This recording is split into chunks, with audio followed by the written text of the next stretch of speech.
ahorita a la tarde, entonces se afinan los planes. Entonces usted tiene que tomar la opción, va a la fiesta, al parque o se viene a la iglesia. Es difícil, ¿verdad? Pero yo quiero decirles que aunque esta es una posibilidad que algunos no vengan por eso, yo les quiero animar que vengan el próximo momento. Vamos a darle gracias a Dios por la resurrección, ¿verdad? Para nosotros es el día de resurrección, si es que lo celebramos en esta fecha, ¿verdad? Pero para nosotros es importante todo el año lo que es la muerte y resurrección de Cristo. Sé que el próximo domingo tenemos servicio especial de resurrección y lo haremos aquí. Otros años hemos acostumbrado a tener un desayuno en la mañana, pero pues hoy no tenemos disponibilidad completa, libre de los edificios, entonces tenemos que someternos a lo que tenemos. Así que solamente les pedimos que vengan a las 11 de la mañana, es para dominical, si pueden venir, y a las 12:30 este servicio lo haremos aquí. También bienvenidos a las personas que nos visitan. Está la mamá de hermano Sergio, suegra de hermana Chio. Y también está aquí nuestra hermana, ya no me acuerdo el nombre, pero Irma. Bienvenida, hermana Irma. Estamos contentos. Y si alguien más que necesita hoy, ¿no? Si no, pues a todos les damos una cordial bienvenida. Continuamos con las reflexiones sobre la primera carta de Juan. Y hoy vamos a entrar en... Hay mucho que se puede enseñar o predicar sobre la carta de Juan. Pero vamos a tomar ciertos puntos que son importantes. Hoy vamos a hablar un poquito acerca de 1 Juan, capítulo 3.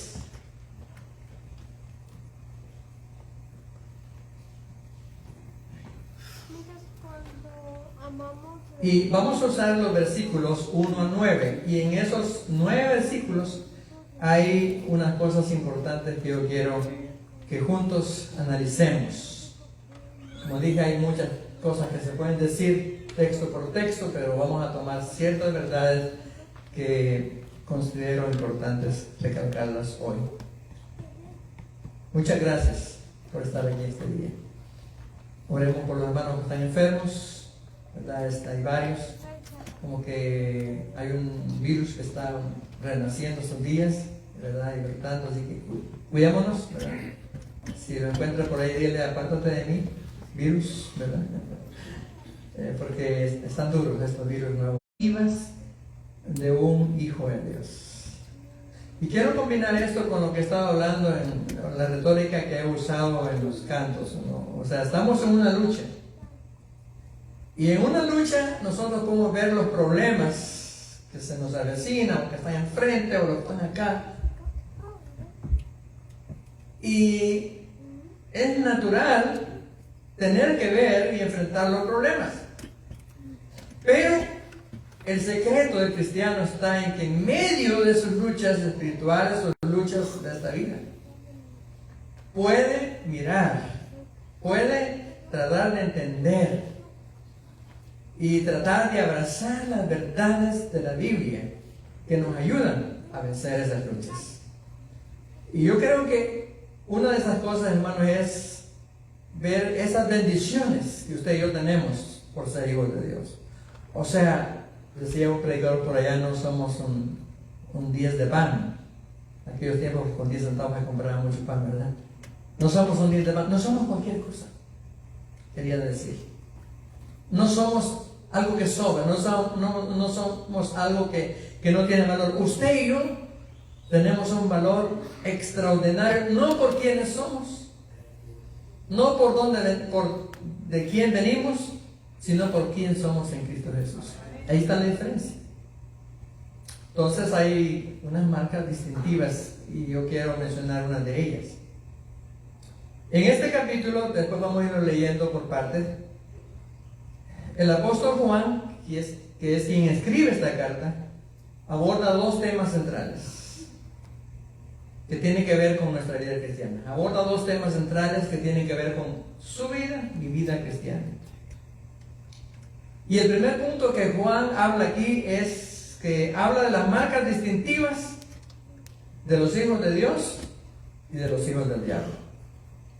Bendito sea el Señor que nosotros ya no somos hijos del diablo.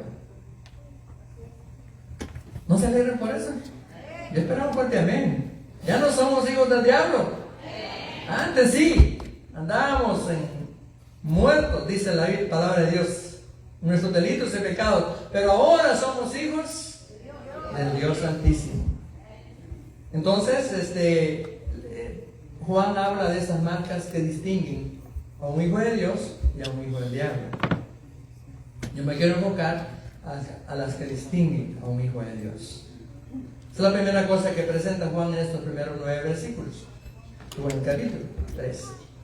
Y en segundo lugar, habla acerca de un tema que es tan importante en la vida de una persona, mejor dicho, en la vida de una congregación, que es, o tiene que ver con el amor fraternal, como algo que es esencial en nuestra vida cristiana. O sea, lo que nos distingue es ser como hijos de Dios y el amor fraternal. Somos hijos de Dios y el amor fraternal entre nosotros. Son los dos puntos que Juan presenta en los primeros versículos de este capítulo 3. Pero es importante, para nosotros hoy los libros están presentados en capítulos, pero en aquel tiempo eran un solo escrito, una sola carta, un solo escrito. Y el versículo 1 del capítulo 3 está basado en lo que Juan venía hablando en el capítulo 2. Si se fijan ustedes allí en el, lo vamos a ver después, dice el versículo 29, si sabéis que Él es justo, sabed también que todo el que hace justicia es nacido de Él. O sea, presten atención en eso, es nacido de Él. O sea, en otras palabras sería, es hijo de Dios. Pero veamos primero el versículo 1 del capítulo 3. Y yo lo tengo aquí escrito en dos versiones, la versión Reina Valera, y lo vamos a comparar con la versión Nueva Traducción Viviente, que creo que está en la pantalla también, ¿verdad? Primero, leamos juntos el versículo 1 en la versión Valera 1960. Dice: mirad cuál amor nos ha dado el Padre para que seamos llamados hijos de Dios. Por esto el mundo no nos conoce, porque no le conoció a Él. Volvamos a leer el versículo. Dice: mirad cuál amor nos ha dado el Padre para que seamos llamados hijos de Dios. Por esto el mundo no nos conoce, porque no le conoció a Él. Ahora leamos la versión Nueva Traducción Viviente. Dice: miren con cuánto amor nos ama nuestro Padre, que nos llama sus hijos, y eso es lo que somos. Pero la gente de este mundo no reconoce que somos hijos de Dios, porque no le conocen a Él. La palabra mirad, que es la primera que está ahí, es como un llamamiento a tal vez mirar, tratar de entender, tratar de descubrir. Es como que yo les trajera un paisaje, les dijera: mírenlo, descúbranlo. Y en la mirada, en ese paisaje, hay tantas cosas que podemos descubrir. Entonces Juan dice, ante todo lo que les he estado hablando, que son los versículos anteriores del capítulo, dice: miren, entre todas esas cosas que estamos luchando, dice él, miren con cuánto amor Dios nos ha amado, que nos ha hecho hijos suyos, nos ha hecho sus hijos. Entonces, amados hermanos, Juan nos llama a prestarle atención a este asunto. Pero parece que a veces este pensamiento, esta situación, se ha convertido en algo muy barato, en algo muy débil, de muy bajo valor. ¿Quiénes somos? Hijos de Dios. Pero Juan dice Presten atención, traten de entender, traten de comprender qué implica ser hijos de Dios. Y amados hermanos, lo que implica en primer lugar es que usted y yo fuimos objetos del amor de Dios. Porque hay miles y millones de personas que no han comprendido esta verdad, que no han entendido esta verdad y que no tienen esta verdad enfrente de ellos. Pero usted y yo hemos entendido que somos hijos de Dios. Juan hace una conexión con el versículo anterior que le leí, y es 1 Juan 2:29, que dice: si sabéis que Él es justo, sabed también que todo el que hace justicia es nacido de Dios. Cuando el Señor trató de explicarle este punto a Nicodemo, en Juan, el Evangelio, capítulo 3. Como que Nicodemo al principio no le cayó el 20, dicen en México, no le cayó el 20. O sea, no entendió lo que Jesús estaba tratando de decir. Jesús le estaba hablando de nacer de nuevo. Y él dijo: pero ¿cómo? Yo ya estoy viejo. ¿Cómo voy a poder entrar otra vez al vientre de mi mamá y nacer? Pero lo que Jesús estaba diciendo es que él tenía que enfocarse, mirar que para él había una vida diferente, que nunca había probado, que nunca había entendido, que era una vida con Dios, nacer de nuevo. O sea, tenía que ver con esperanza, tenía que ver con algo especial para su vida. Entonces dice: si sabéis que Él es justo, sabed también que todo el que hace justicia, dice, es nacido de Dios. Y en la versión Nueva Traducción Viviente dice: ya que sabemos que Cristo es justo, también sabemos que todos los que hacen lo que es justo son hijos de Dios. Entonces, hermanos, las marcas distintivas de los hijos de Dios, la primera es que somos adoptados hijos de Dios por medio de su justicia. Dígale que está a su lado: si tú has creído en Cristo, eres adoptado hijo de Dios. Dígale que está a su lado: si tú has creído en Cristo, tú eres adoptado hijo de Dios. Denle en su hombro, dígale: eres privilegiado. ¿Qué privilegio has recibido? Eres adoptado hijo de Dios. Vuelvo a leer el versículo 1 del capítulo 3 en las dos versiones. O sea, el versículo 1 del capítulo 3.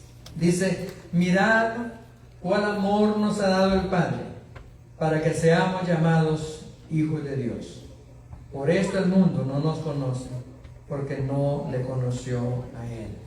En la traducción viviente dice: miren con cuánto amor nos ama nuestro Padre, que nos llama hijos suyos, y eso es lo que somos. Pero la gente de este mundo no reconoce que somos hijos de Dios, porque no le conocen a Él. ¿Qué es lo que capta más nuestra atención o capta más nuestras emociones en estos tiempos? Son los problemas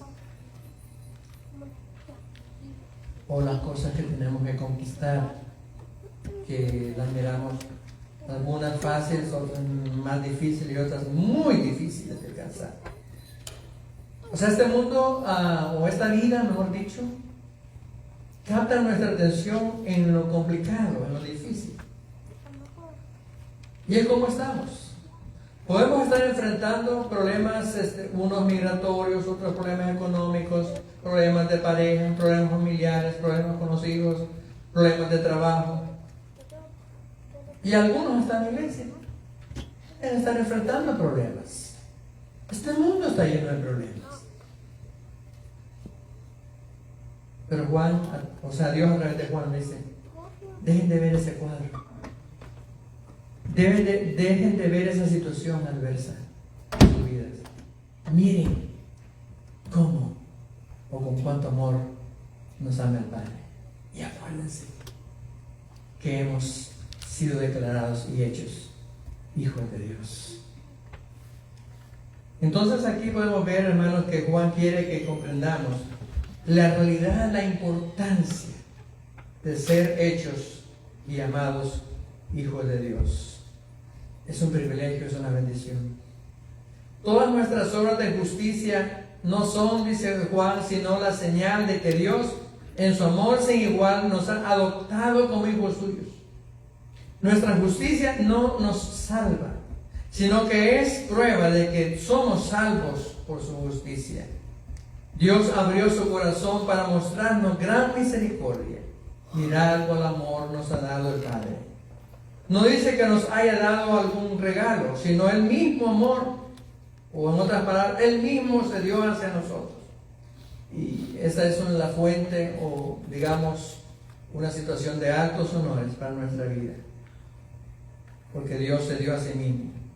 En su gracia nos ha adoptado hijos de Dios. O sea, ninguno realmente hemos alcanzado este privilegio de ser llamados hijos de Dios por nuestras obras o por nuestras cosas que hagamos, sino por lo que Dios ha hecho por nosotros en su grande misericordia. Todos por igual.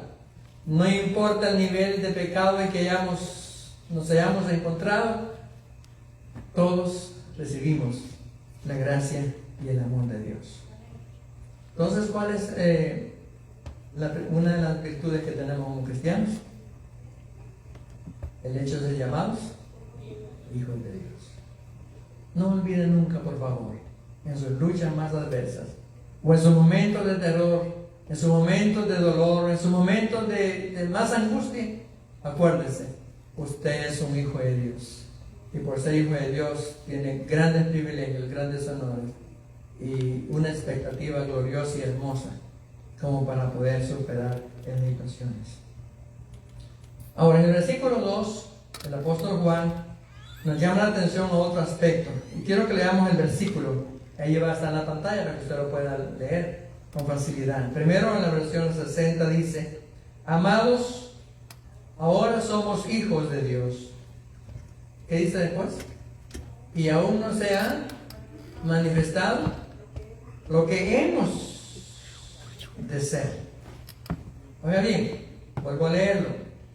Amados, ahora somos hijos de Dios, y aún no se ha manifestado lo que hemos de ser, pero sabemos que cuando Él se manifieste, seremos semejantes a Él, porque le veremos tal como Él es. Leamos ahora en la versión Nueva Traducción Viviente para después comentar un poquito. Dice: queridos amigos, ya somos hijos de Dios, pero Él todavía no nos ha mostrado lo que seremos cuando Cristo venga. Pero sí sabemos que seremos como Él, porque lo veremos tal como Él es. Si usted hace un estudio muy minucioso, muy detallado de cómo describe la Biblia a Cristo, usted va a encontrar que en Cristo nunca hubo derrota. Y a veces lo decimos en palabras o en cantos: Él nunca recibió derrotas. Sabemos a un Cristo que siempre, una de las características de Él fue mostrar amor, mostrar compasión. Entendió a la gente. Y hay muchos casos en los que vemos que Él entendió a la gente. Y no solamente entendió a la gente, hay muchos casos en los que Él solucionó problemas de la gente. Aún casos complicadísimos, difíciles. Devolvió la vista a ciegos, levantó paralíticos, le dio audición a los que no tenían audición. Él le dio fortaleza a aquel que no la tenía. Entendió y abrazó a los desamparados. Sanó a los que estaban enfermos de diferentes situaciones. Y muchos de los casos que él enfrentó eran casos que ya no había, ni los discípulos mismos habían podido, con toda su fe junta, alcanzarlo.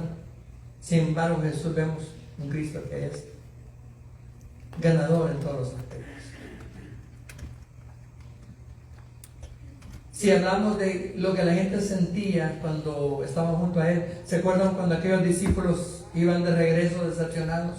Porque dijeron, Jesús lo mataron y ya no está. Nuestra esperanza se desvaneció, dijeron ellos. Así pensaron los discípulos después de la muerte de Jesús. Y iban tristes de regreso a su casa. Pero en una ocasión dicen algunos de ellos, ¿sintieron ustedes, se dieron cuenta que cómo ardía nuestro corazón cuando estábamos cerca de Él? En otras palabras, Jesús marcaba la diferencia de su presencia ante los demás. O sea, lo que vemos es un Cristo que tiene una gloria tan grande, tan perfecta, y una gloria que la mostraba a todo el mundo. Entonces, ¿qué dice Juan?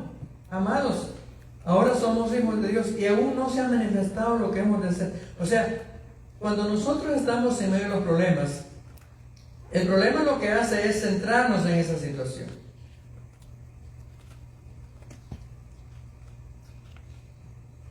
O sea, y nos da vuelta en el mismo problema. Y estamos ahí, pensamos, sentimos en el problema que estamos enfrentando. Y como que ya no hay esperanza para nosotros. La fortaleza se acaba en nosotros. Pero cuando recordamos quiénes somos en Cristo, las cosas cambian. Entonces Juan dice que esperamos la manifestación final y completa de lo que somos, podemos de ser. Quizá en esta vida algunos van a vivir para estar enfermos toda la vida. A lo mejor nos toque. Y tal vez podríamos terminar ahí diciendo, pero qué ingrato es Dios, ¿por qué me permite a mí esta enfermedad y no se cura? Aún el mismo apóstol Pablo, cuando le pedía a Dios en oración por sus problemas, ¿qué fue la respuesta de Dios para él? Pablo, bástate mi gracia. O sea, no te enredes en el problema, no te enredes en tu problema que tienes. Bástate mi gracia. O sea, Pablo tuvo que aceptar que ese problema que tenía, hay muchas ideas de qué es lo que tenía. Unos dicen que era problema del estómago, otros dicen que era problema de los ojos. Cuando él fue confrontado camino hacia Damasco, se dañó en la vista y que él tenía un aguijón, un problema. No sabemos, pero la palabra aguijón, de por sí ya da nos da una idea de lo que Pablo estaba sufriendo. Es un problema serio. Dios le dijo, bástate mi gracia. Mi poder se perfecciona, dijo él, en la debilidad. Quizás algunos hermanos vamos a ser destinados en este mundo para sufrir pérdidas humanas, materiales, tal vez enfermedades, luchas como la que usted está enfrentando. Y usted podría decir, ¿por qué a mí? Pero Juan dice, en el cuadro dice Juan, observen, no es una cuestión de solo problemas. Dicen, mirad, cuánto amor hemos recibido de Padre. Somos llamados hijos de Dios. Y aparte de eso, dice, no se ha manifestado lo que hemos de ser. O sea, hermanos, la verdadera vida que Dios nos ofreció a nosotros no son las cosas que hoy disfrutamos como hijos de Dios, como cristianos. Eso es parte de esta vida, tal vez parte de esa bendición. Pero lo más glorioso será, hermanos, que cuando estemos con Jesús, allí será, o veremos, disfrutaremos la transformación completa. Y usted ya podrá decir, oh, valió la pena aguantar, valió la pena sufrir, valió la pena mantenerme firme, valió la pena sostenerme aún en la debilidad o las cosas que enfrento en la vida, porque esto que estoy disfrutando hoy es incomparable a todo en la vida. Es lo que visualiza una persona que tiene fe cuando está cerca de la muerte.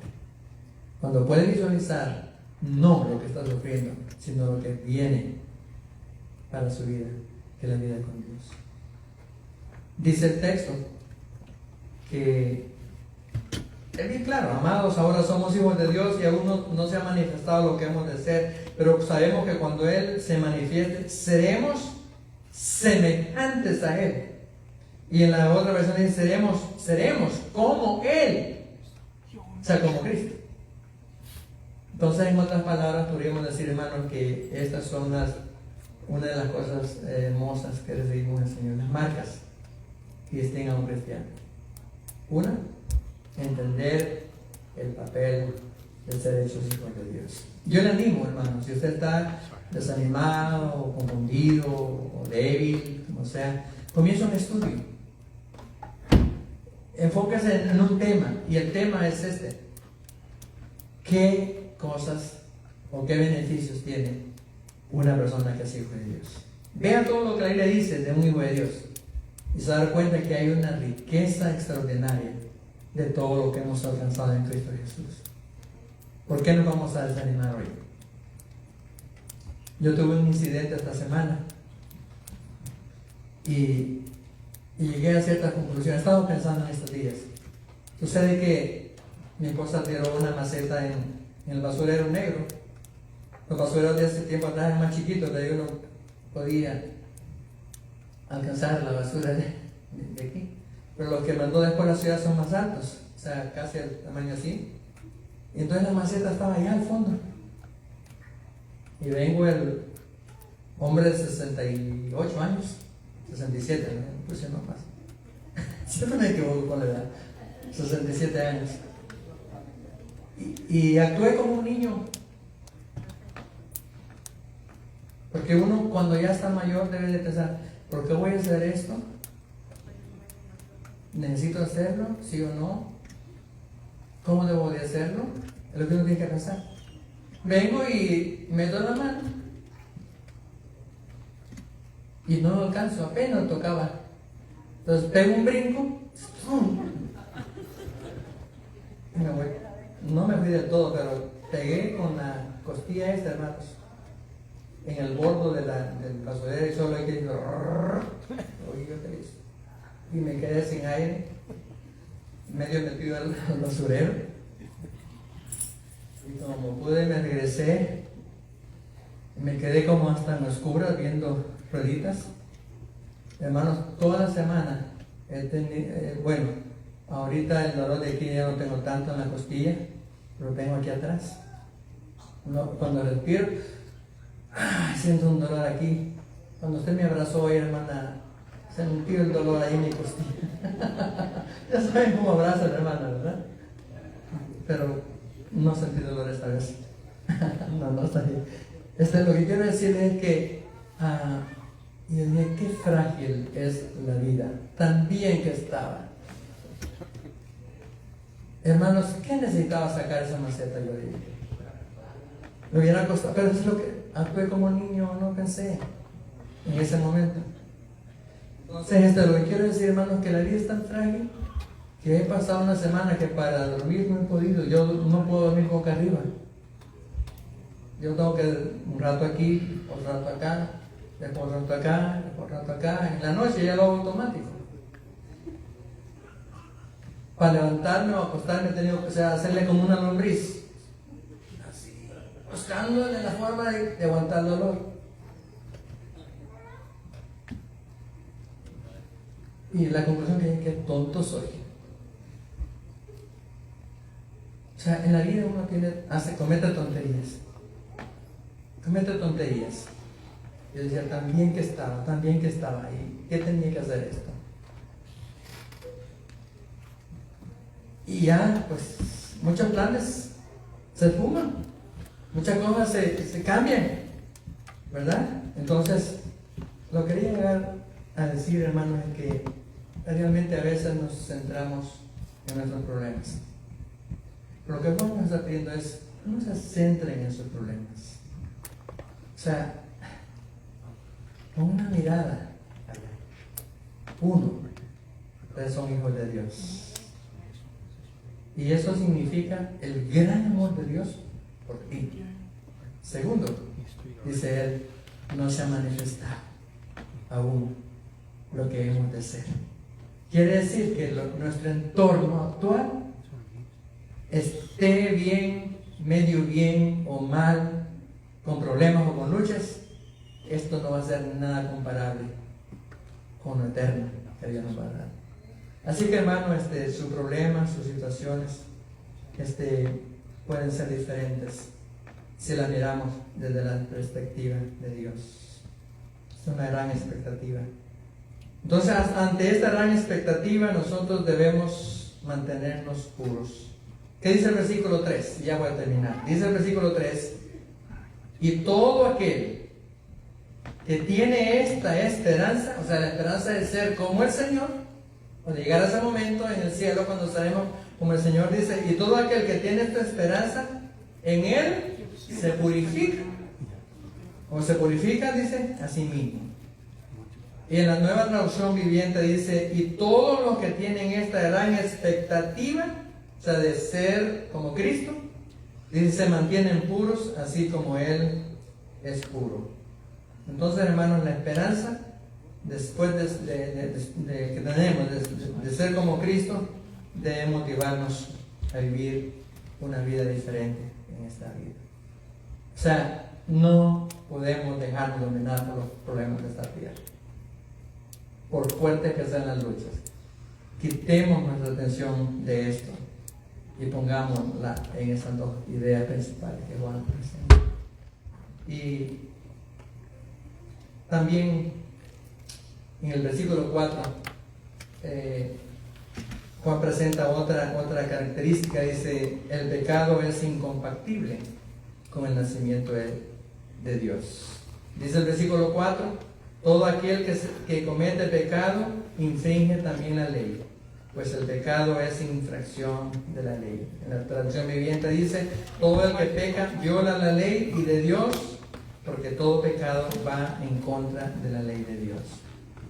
Pero la respuesta lógica, hermanos, al nacimiento espiritual de una persona debe ser mantenerse apuntando el blanco de la voluntad de Dios. ¿Y cuál es la voluntad de Dios, hermanos? Que nos apartemos del pecado, que nos mantengamos puros delante de Él. Yo creo que esa debería ser la meta, el propósito de nosotros.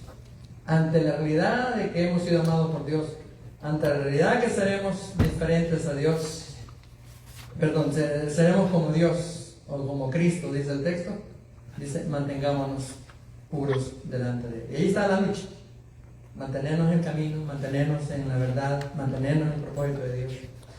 Y tiene que ver con la permanencia en Cristo. Los que han leído Juan 15 lo entenderán mejor. Dice que la importancia de mantenernos cerca de Cristo, ¿sí? Cerca de Cristo. Y eso es lo que luchamos como cristianos, mantenernos cerca de Él para avanzar en esta vida que Dios nos da. En el versículo 5 y 6 dice, y sabéis que Él padeció para quitar nuestros pecados. Dice, y no hay pecado en Él. Todo aquel que permanece en Él no peca, todo aquel que peca no le ha visto ni le ha conocido. En la traducción viviente dice, y ustedes saben que Jesús vino para quitar nuestros pecados y en Él no hay pecado. Todo el que siga viviendo en el pecado, en Él dice no peca, pero todo el que sigue pecando no le conoce ni entiende quién es Él. Que la palabra de Dios nos ayude, hermanos, a distinguir y apartarnos del pecado. Concluyo con esto entonces. La importancia de entender que somos hijos de Dios. Es un privilegio, es una bendición, es un honor que hemos recibido. Mirad cuál amor nos ha dado el Padre. La segunda es, mantengámonos fuertes, caminando en fe. ¿Por qué?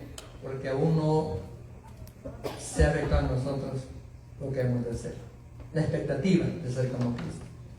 Y por eso David decía, Señor, mientras ese momento llegue, en el Salmo 119, 11 al 15, David dice, en mi corazón He guardado tus dichos para no pecar contra ti. Bendito tú, oh Jehová, enséñame tus estatutos. Con mis labios he contado todos los juicios de tu boca. Me he gozado en el camino de tus testimonios más que de toda riqueza. En tus mandamientos meditaré, consideraré tus caminos, me regocijaré en tus estatutos. No me olvides de tu palabra.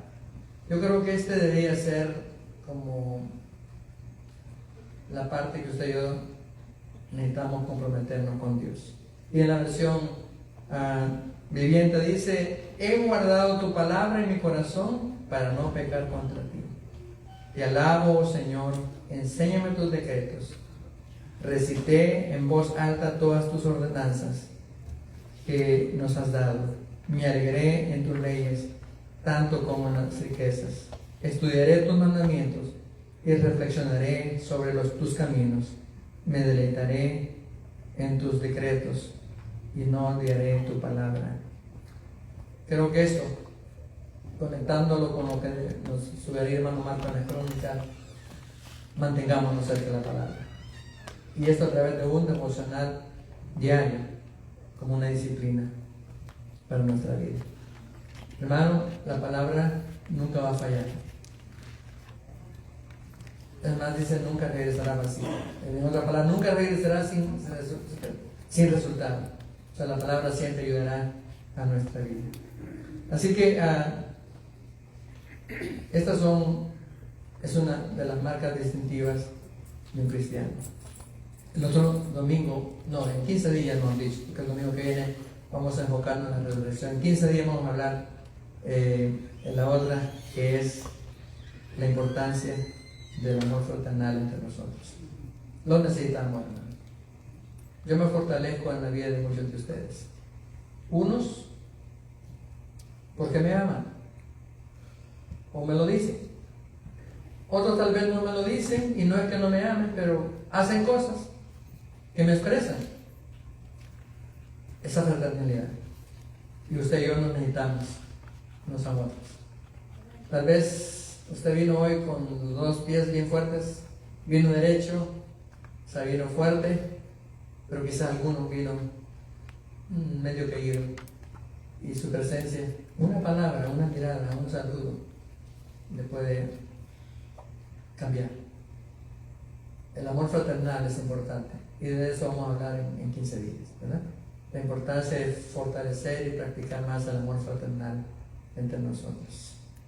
En el mundo hay amigos, pero no siempre esos amigos le van a desear el bien. Serán amigos mientras usted los invite al lunch. Serán amigos tal vez mientras usted no demuestre sus errores. Pero en la iglesia seguimos siendo amigos, aunque tengamos errores. Nos seguimos apoyando, aunque no nos pidan. Nos seguimos amando, porque el amor que nos dirige es el amor de Dios, no es nuestro. Eso va a ser el amor fraternal en 15 días, ¿verdad? Entonces, vamos a terminar cantando un canto. A ver si lo tengo por aquí el tema. Vamos a estar aquí en las hojas.